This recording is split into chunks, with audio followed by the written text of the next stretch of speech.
Now to say she can't choke, you don't know what to do.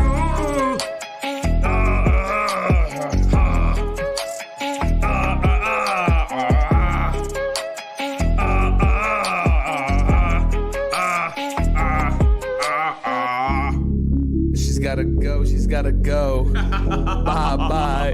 I know that you love this flow. We just chillin', we just chillin', we just villains. We just chillin', we just chillin', we some villains. I love it up, I love it up. Get the ammo and I stick it up. I grab shots on the top of shots. I bust the clip and I let it dip. I make it poop, make it explode. Touch your toes, hit your nose. Can you touch your toes? Simon telling you what to do. Follow my commando, hit in the bando, tap in the bando, not like a Rambo. Rocky, Sylvester, so low. I'm telling you, I get it. And we are back. Welcome to another edition of the Sports Port. I am your host, Brian Barnaby, and I am joined, as always, by our super producer, Mike. What's going on, bro? Y'all ready for this? What's up, dude? We got the nice two-man show going again today. It's a two-man show, so we had to give him a different overlay. Sports Port Live in the corner right here. See it? Looks like it's there, right? Looks like it. You try. But yeah, lot to talk about. Obviously, tournament, started today. We've had some exciting games. We'll get to that, but we'll start with the NBA. And we had one very exciting game last night, and it happened to feature Mike's New York Knickerbockers once again coming up big down the stretch. I'll let you start. I mean, what did you see in this one? I mean, as usual, Mystic Mike is back. And if you guys don't know, we're doing a remake to this. We are the New York Knicks. We are the New York Knicks. We are the New York Knicks. We're going to have a Knicks segment now, I think, all season. What do you think, Barnes? Yeah. I mean, it seems like we're kind of getting on that trend. We're covering the Knicks on a nightly basis. We're covering the Lakers. We cover the Mavs. We cover the Sixers. And we cover it all. So, I mean, why not, feature those teams? We have a lot of insight between all of us on the show here. I mean, I did predict Julius Randle career high in assists. Yeah. I mean, I couldn't believe that. 17 assists. He gets his third triple-double of the season. I'm sorry to cut you off. Have you ever seen a player make such a change in 1 year? No. Like this? No. And especially someone who came in, high draft pick, gets injured in his first game. Yeah. In his first game, misses the whole season. And then, he's pretty good. And then all of a sudden, he's an all-star. Yep. And, New Orleans, he was okay. Last year with the Knicks, it wasn't this player. No way, dude. He couldn't handle this last year. And I don't know. I mean, a lot of it obviously is him. He did. Even Thibs said the one thing he noticed in the summer while the teams were in the bubble, because they met up and stuff, he could see how dedicated he was to his work. So if there's one person who's actually tapping into Mamba, it's him, not Paul George. Yeah. So I think you have to give him and Thibs credit like we have all season. I mean, it's just. Really, I mean, no one else should be on the ballot for Coach of the Year. I mean, I know the players play the game, but it's a tone-setting thing. He sets it with his intensity, and we've seen the results this season. Dude, I don't think there's been a coach recently that is in the NBA at least who's coaching, except for Pop, I'd say, who coaches like old school, right? Kind of like a dad, kind of mentor role.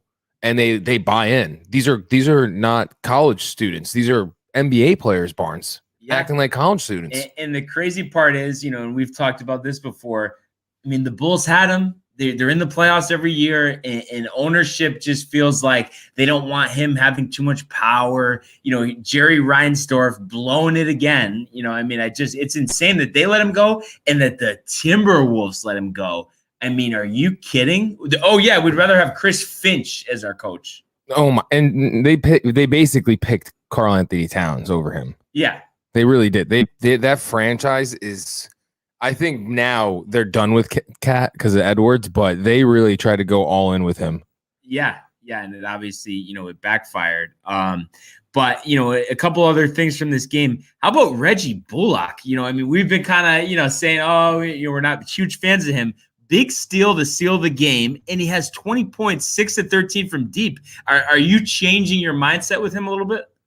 I mean, no, I mean, no, I still need Knox. I still need Knox, dude. And I mean, Bullock though is I like him off the bench if he wants to be a Nick still for me. He has to come off the bench. And and another thing we predicted was Knox getting minutes. He gets 6 minutes. Dude. I mean, next time we'll score. Hopefully. We're on the court. So dude, we got the warm-up. Yeah, dude. Seriously, though. I don't know. I think Thibs is being extra tough on him like he was on Jimmy his first couple of years. Remember Jimmy didn't play at all? Yeah. He'd come in a couple minutes. He was a defensive specialist. I know, dude. Yeah. It's crazy to think. And I think Thibs is flipping the script with him. Like, he knows he's good at offense. Let's get your defense going. So hopefully that's what happens with him, because if he can emerge, dude, they can be scary. Yeah. Yeah, I mean, you'd hope to see that. And then a guy I've mentioned before, Burks, 21 points, 10 rebounds. I mean, who is this guy? I mean, I thought he was dead. Dude, you know what's funny? I used to love him in Utah. Yeah. He was great in Utah. And then didn't he go to Cleveland? Yeah, where all careers go to die unless you're LeBron. Dude, and so I thought he was done, but he came in, he started, and he did what he needed to do. And we needed that win. Yeah, absolutely. After losing 4-6, this is the second victory in a row. Big game on Sunday. You and Grasso, the rematch with the Sixers. Yeah, we're coming back for our redemption, Grasso. So you better be worried, because if Joel's not there, it's going to be a long night. Yeah. Yeah. And then, on the other side of this, not really much to talk about. 9-game losing streak for the Magic. Vooch, 17 and 16, but, Fournier, 23 points. But it just, I don't see the plan. I don't see the process. I don't see the hope for the Orlando Magic. Dude, like, what? Talk about Vucevic just dying his career there. Like, multiple All-Stars now. Great big man. Yeah. He needs to get out, dude. Yeah, and I'm sure he will, because I hope before it's too late. Dude, you know what dude, remember how good Marc Gasol was in 2015, Defensive Player of the Year, and then he can't even move on the court 5 years later. Yeah. And he's another guy, we've mentioned that would be good for the Celtics, but it's just Ainge wants to sit on his hands, I think. I don't know. He'd rather have them go 500, No, it's fine with us. And then another game from last night, we had the Lakers 116-105 over the Hornets. And like I predicted, we might start calling me, Mystical Barnes over here. LeBron. I said Barbs. 37 points, 8 rebounds, 6 assists. I told you, after LaMelo said he's not really excited, didn't idolize LeBron growing up. He didn't say that exactly, but that's what he was implying. And then after the game, the first person LeBron goes over to is LaMelo. And I can only imagine, what he said. He's probably like, "Don't mess with me, kid." He's like, "I'm your new father." On Sirius today, I was listening to actually NBA radio 86 on Sirius. They do a great job. Tommy Byrne, he always does a shout out Tommy. He does a good job over there. And he was saying he thinks the reason why LaMelo said that the other day was that he had a little resentment towards LeBron because he kind of played a role in him getting traded away in that package, when he picked Kuzma over him. I don't know how much, truth there is to that, but I mean, I could see that. And his boss is Michael Jordan. Yeah. Yeah. So, I mean, there's something there. So of course, LeBron does his thing, but it was big Schroeder, 22 points, 4 rebounds, 7 assists. Seems like whenever he steps up, it does really good things for the Lakers. And Horton Tucker, only 19 minutes, but he did have 12 points. So like I've been saying for a while, he should get some more run. But at the end of the day, it's the 4th straight win for the Lakers. This is what they needed. They're now 2nd in the West. So even after this, big downfall after the AD injury, it seems like they're turning in the right direction. And while, the Hornets aren't a premium team in the league, a win's a win. So that's the important part here. And if they finish top 2, MVP to LeBron for sure. I mean, yeah. I mean, it just, I was actually Nick Wright, shout out. Nick Wright, shout out. He got some new hair. I don't know how he grew hair like that. We've never really talked about this. What's your take on Nick Wright? Man, he clearly loves LeBron. If there's a LeBron fan out there, That's an understatement for this guy. Like, I think he might have a huge crush on him, like genuinely. And him and Mahomes are his two guys. Oh, and I don't know, whatever. He's like he's okay, but he reminds me. I could see him going Stephen A route eventually, and just that this persona gets bigger and bigger and bigger, and then people don't like him anymore. I like him right now, and he used to have a great show on Mad Dog Radio, What's Right with Nick Wright, but I guess they brought in Pat McAfee, so they had to change some stuff around, so he doesn't have that anymore. Pat McAfee's a beast, though. Yeah. And I used to love listening to that show. Now his show on TV, I think, is pretty good. Brandon Marshall, I've always liked him. Former New York Jet, great. So I would say legend. But the other guy on there, I forgot his name. Clearly, he's not worthy. But you know who I'm talking about? No, I can look it up real quick. Yeah. Oh my God. But he was. He was never an on-air talent. He was always like a behind-the-scene guy. And he came in initially when, they replaced Chris Carter. And it's just like, why is this guy on here? You know what I mean? I think it would be perfect to have, him and Brandon. Is it called First Things First? Yes.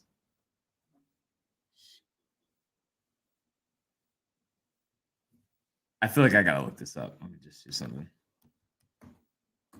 Is it one of these guys? Yes, the guy on the right. Who's that guy? I have no idea, dude.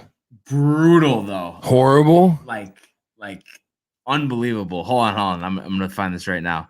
Everybody needs to find Kevin Wilds. Kevin Wilds, where are you? Yeah, well, first of all, we need to contact Nick Wright for any of the people balding out there and figure out who he went to, because that is like no one talks about this.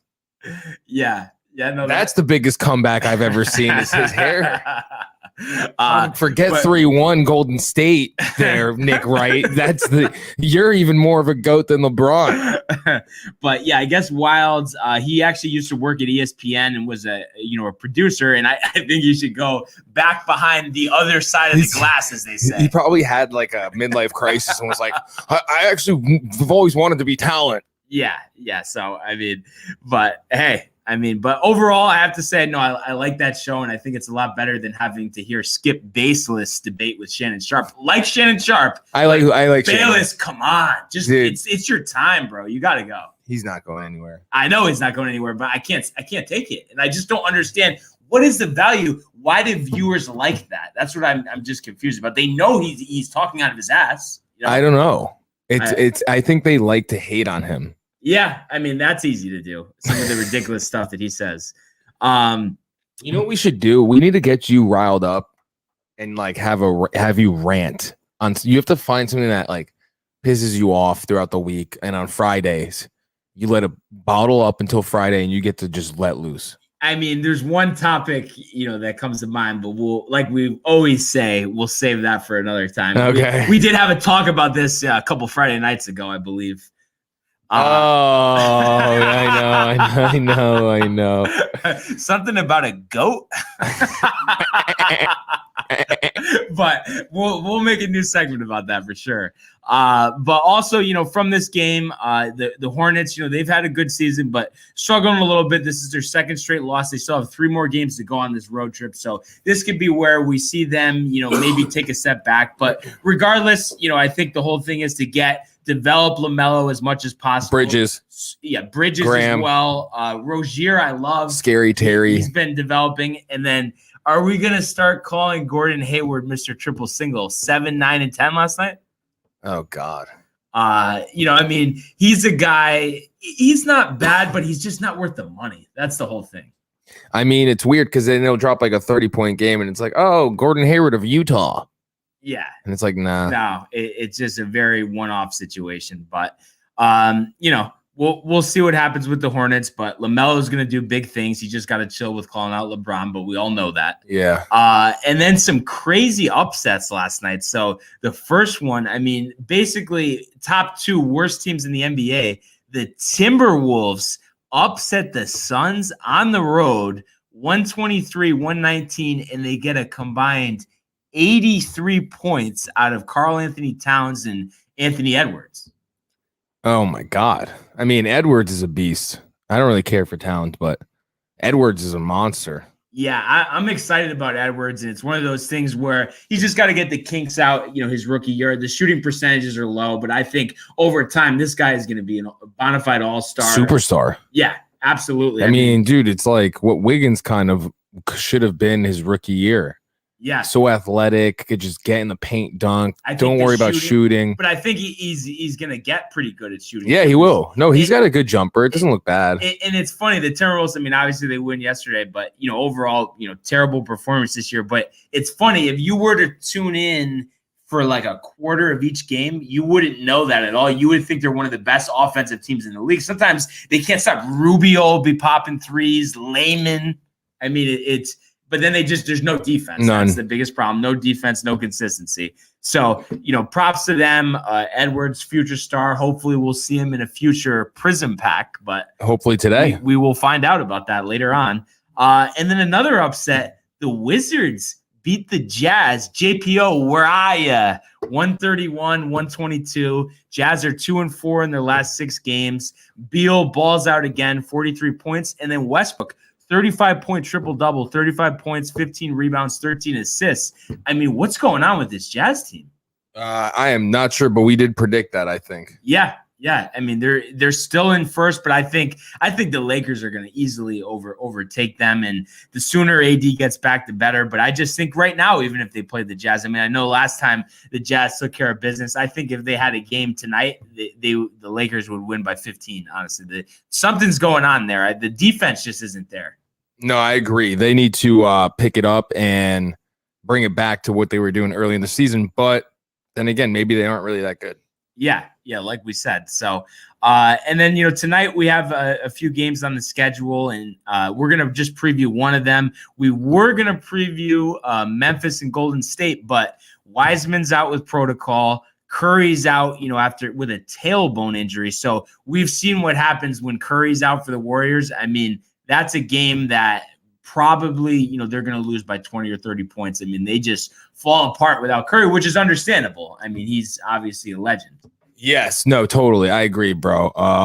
Curry is a legend, but we'll see what happens there. I was just a little worried. We had some technical difficulties there. We're back on track. We're back on track now. The screen went black. I was worried.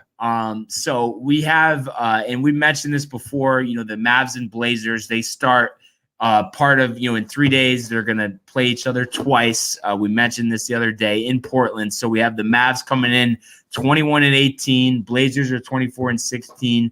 Dallas has been playing really well of late, 7-3 in their last 10. Like we've mentioned, Luka has been going off 42 points in his last game versus the Clippers. He's also had help from Josh Richardson, and then other games, Brunson's went off, Hardaway Jr.'s went off. So definitely a big game for the Mavs, as right now, they sit on the 8th seed because of a rough start, being 21-18. So this is where, I mean, ideally they would like to win, both of these games, but you feel like they should at least win one. They come in with a 10-9 road record. Portland this year, 13-7 at home. But, they're a different team now that McCollum's back. And I think tonight we're really going to see him take a step forward. We've seen him. We saw him struggle last game, but it was good just to see him out there. So I think this is going to be a high-scoring game. I think we're going to see Luka and Dame going right at each other. And I think this is going to go right down to the wire. Yeah, no, I agree. This is going to be a tight game here. High scoring, like you said. And I'm even going to throw my lock of the night. Luka and Dame, 45 each plus. Wow. Is that really that crazy? I mean, no, it's really not, actually. It's really not. All the big games we've seen between them two this year. I know. And just looking at this matchup, it really is so hard to say who's going to win here. I think the X factor, honestly, because like we said, we know what we're going to get out of Lillard. We know what we're going to get out of Luka is Porzingis. If Porzingis is Porzingis here, I think the Mavs win this game. But if Luka has to do it all himself, I think it's going to be tough. So being that, they're on the road, we've seen Lillard go off recently. I think we're going to see a Blazers victory here. Like Mike said, I would expect big games out of Luka and Lillard. But I'll say the Blazers, win in a 4-point game, close down to the final 2 minutes. What do you see here? Yeah, I'm with the Blazers too. I think they're rolling and they're going to keep it going. And I'm going to say McCollum gives them a solid 15. 3 or 4 3-pointers and, plays 25 minutes, which all they could hope for, after that extended layoff. So we'll see what happens. Looking forward to watching that. And then also today, we've seen a lot of rumors regarding Lonzo Ball as far as maybe being on the trade block. They're mentioning a few teams, specifically the Clippers, are saying they're very interested. But they've also mentioned the Knicks as well as a few other teams. Kind of an interesting situation. I mean, we've talked on this show as far as how well he's played this year, and a team like the Clippers. I mean, what assets are they going to have to give up? I don't see how that works. I don't know who they're going to give up. Beverly? Like, honestly, who? Yeah, they've traded away future draft picks, obviously, for Paul George. The Knicks are interesting, but they don't want to give up their young core. I'm sure the Pelicans would want RJ Barrett, so it's just that doesn't really make sense to do. That'd be crazy. So I think this is a situation where unless a team is going to give them a bunch of assets, I think he goes into restricted free agency, and then we may see a team like the Clippers, like the Knicks, do one of those big offer sheets that's going to be tough for them to match. And then I could see him leaving. But I think he stays, in town the rest of the season. Yeah, no, definitely. He's not going anywhere. And then, just looking as Mike did his lock of the night, when we're just looking at some of the other games tonight, I'll read them off. Celtics are hosting the Kings. They're a 7-point favorite. The Cavs host the Spurs. Spurs are 2.5 favorite. Heat hosting the Pacers, 4.5 favorite. Nets on the road at Orlando, 9-point favorite. Jazz travel to the Raptors, 5-point favorite. The Rockets, 2.5-point favorite against the Pistons. Memphis is getting 9.5, hosting the Warriors. The Nuggets are a 7-point favorite over the Bulls, and the Suns and T-Wolves run it back tonight. A lot of ways I could go here. Suns are 11-point favorites, but I'm actually going to do something very against the grain here. Despite the fact that they've lost 17 games in a row, I'm going to say the Rockets with Christian Wood back here, they're not going to lose out the rest of the season. They are going to be my lock of the night. And so Christian Wood's going to go off tonight, you think? Christian Wood, 30-15, and Rockets by 10, honestly. He was hooping, dude, before he got injured. He would have been an all-star. Yeah. I believe it.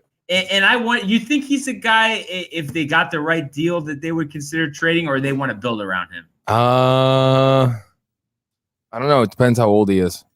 Yeah, I mean, if he's like 26, I think he's right in there, mid-20s. So I think he looks so good. Unless they're going to get blown away with a deal, I say they hang on to him. Yeah. And then, like we mentioned, today is the first day of the tournament. We had the first 4 yesterday. Interesting game between 2 of the 11 seeds. UCLA ends up winning 86-80, but Michigan State was up 11 at halftime. We know all about Coach Izzo and what he does over there. And he had a pretty heated confrontation with Gabe Brown at halftime, shoving him. I mean, you're up 11, and he's screaming in his face, shoving him. I mean, that was all over SportsCenter. I mean, I just don't like that type of approach. I mean, I know these big-time coaches do things like that, but I think this might have played a role in them blowing this. Definitely. They probably were like, screw you. We're not going to win this game now. We're not going to play for you. Yeah. I mean, I think that there is a certain amount of respect, that needs to be between the coach and the players. But so they dropped the game. UCLA moves on, and, we'll see what they do tomorrow. And we've already had a few games go final here. The first game of the day, Florida and Virginia Tech, goes into overtime after Virginia Tech forces it with a 3-pointer, and Florida, ends up coming out on top, which was big for our bracket. Yeah. We were sweating that one out. Yeah. As it got close. And then a little disappointment here. Colgate, where are ya? They lose 85-68 to Arkansas after they were up 15 halfway through. Are you sure we didn't pick quarter. Arkansas? No. We went with Colgate because that was one of the insider possible upstate, information we were getting over there. But thanks, Greeny. Colgate, one of the, had a great year, one of the highest scoring, teams in the country. But what are you going to do? Tough to beat a team from the SEC, especially when you're a 14 seed. So that kind of thing happens, but it's March Madness. You got to pick upsets like that if you want a chance to win the bracket. Yeah. So not, too much of a surprise there if you really think about it. And then some games in action right now. Texas Tech, there's 3.5 minutes left in the second half. They're up 58-45 on Utah State. We know all about McClung, so that's not really a surprise there. But possibly an upset alert very early. But Ohio State trails 29-25 to Oral Roberts. That would be an upset. 2 versus a 15 seed. I really want to see that. Wow, that would be sick. And right now, also, Hartford's playing Baylor. Shout out Hartford, Connecticut. If UHart beat Baylor, I know what we saw with Virginia. That's got to overtake that. Yeah, no, definitely. This is way bigger. 116. One of the highest scoring teams in the country. I really hope we see something like that. It's just that's what makes March Madness great. They always say, the small teams, the upsets, they dominate the first week. And then, as we get into, the Sweet 16, the Elite 8, then we see the bigger teams take over. So interesting to see, what happens the rest of the way. And one upset pick that we actually picked on the show, can't wait to see it. I think it's the last game tonight. We have Winthrop Villanova, the 5-12 seed. Villanova missing their top 2 leading scorers. That could be another upset we see. So that would be exciting if we could get that. That'd be good for our bracket. Yeah. No, we really could use that. And then, we also had some NFL signings. Simons from the Denver Broncos becomes the highest paid safety, 4 years, $61 million. They really wanted to bring him back. So good for him. And then really the surprise of the day, and we had talked about him the last couple of days, Smith-Schuster, he had interest from several teams, more money from several teams. He re-ups with the Steelers 1 year, $8 million. That shocked me. I was shocked. Yeah, I'm confused. The one thing I could see there that would make sense, obviously the cap went down this year. So I think he was thinking, I know the offense. This is Big Ben's last year. Let me have one more good year, and then I'll get really paid. Cash in, because I'm sure he could probably, make, $10 million more per season. That's probably it. Yeah. So, I wanted to see maybe the Jets. Maybe one more year. We'll wait. But yeah, we could get him in another year. There's a lot that is still to be determined. I know. I can't wait. We will follow that as it comes along. So I'm excited for the draft. Yeah. The draft is going to be big, and I can't wait to do our mock draft. We're going to get the draft music down this time. Oh, yeah, definitely. Yeah. This won't be the NBA draft. Oh man, was that a good one? That was bad. And then we also saw the Chicago Bears cut Kyle Fuller. He's one of the best. And the Buffalo Bills got Trubisky. Yeah. So Trubisky, 1 year deal, hoping to rehab his value. The Bears trying to clear some cap space. They're saying, Schefter's saying that the Wilson deal is still not off the table. I don't see how that's possible. I don't know. I wouldn't be surprised though. Yeah.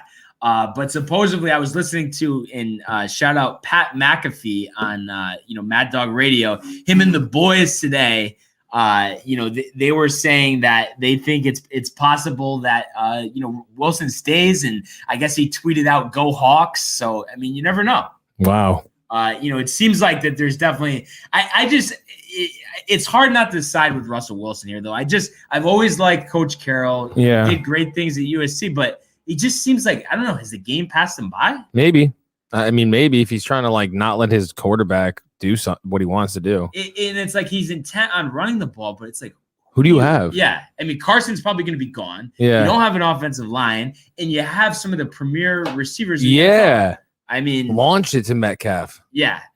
I think he's really, but once again, these coaches, they have a little success, and then they don't want to be told, what to do. Yeah. And it doesn't matter what sport it is. So, we'll see what happens there. And another update, Oral Roberts is now up 5 on Ohio State, 2:29 left in the first. Wow. And shout out to my boy Mark, who's a big Ohio State fan. He, before the tournament, said they're a lock for the #1 seed, and if they're possibly going to the Final Four. How about let's get out of the first weekend before we talk Final Four? Yeah, exactly.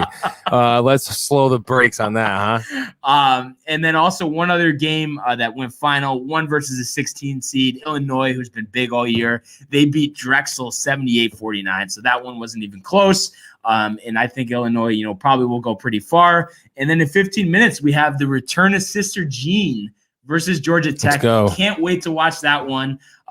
So interesting to see what happens there. Can't wait to see her. And then one other college basketball note here. Marquette fires their coach, Steve Wojciechowski. And, he's the former Duke assistant. I believe he played at Duke. He was there for about 6 or 7 seasons, but just didn't get the job done. And Marquette's always been a program, that's developed players. We've seen the success Dwayne Wade. Jimmy Butler's had, obviously Wade. So they're going to be searching for a new coach, and I have a couple guys here that I think might be in line for the job. Anthony Grant, he was the coach, assistant coach at Florida. He's at Dayton now. Possibly got robbed of a national title with Obi Toppin last year. Yeah, they were going to be a 1 seed in the tournament, so maybe he wants to move up.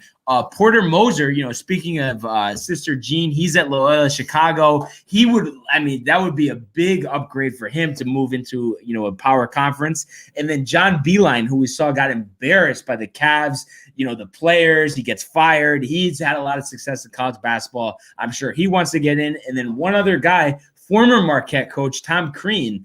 We saw him move on to Indiana, get fired, and now he's at Georgia. Georgia's a football school. He hasn't really done well there. So wouldn't be surprised if one of those guys ends up getting the job. We'll see what happens. There's a lot of other candidates out there, and we'll cover it. And then as we have been doing the last couple of days, we have a Prism pack reveal. Yes, we do. Coming up. All right, here we go.